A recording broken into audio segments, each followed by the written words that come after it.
DNA news Nashik, शोध सत्याचा।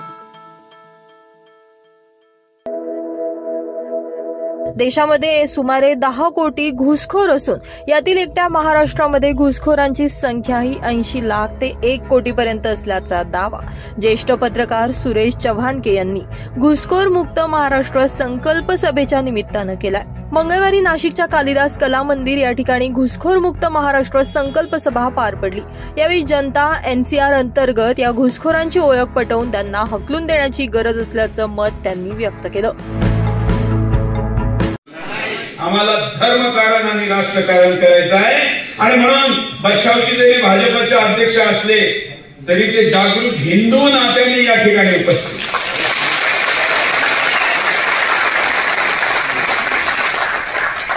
मित्रांनो, आपण या पूर्ण विषयाकडे पाहण्याचे 2 उपाय शोधले।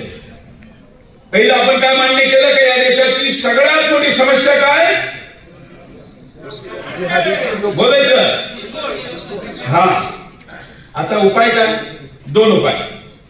एक उपाय आहे हिंदूंची जनसंख्या वाढवणे।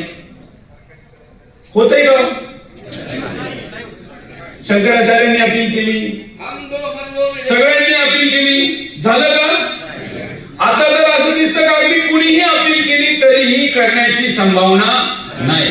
दुसरं, हे कॉम्पिटिशन राष्ट्रहिताचं पण नाही, बरोबर? हे राष्ट्रहिताचं पण नाही की आपण हे सरकारांचा त्यावेळी पिरियड होता आणि त्या काळामध्ये त्यांनी म्हणलं की त्या ठिकाणी चालू असलेली अशांती ही आमची समस्या नाहीये, ही समस्या कोणाची म्हणजे ते अफगाणिस्तानची आहे, लॉ अँड ऑर्डरची समस्या आहे। आणि म्हणून भारत सरकारने मदत केली नाही। अफगाणिस्तानातले जे हिंदू होते ते कन्वर्ट घेतो, वचन देतो, संकल्प करतो, आमच्या या महाराष्ट्राला आम्ही घुसखोर मुक्त करू। ते करण्यासाठी जो वेळ द्यायचा असेल, जे धन द्यायचं असेल ते आम्ही तन मन धनाने देऊ। जो संघर्ष करायचा असेल व महाराष्ट्राला घुसखोर मुक्त करू।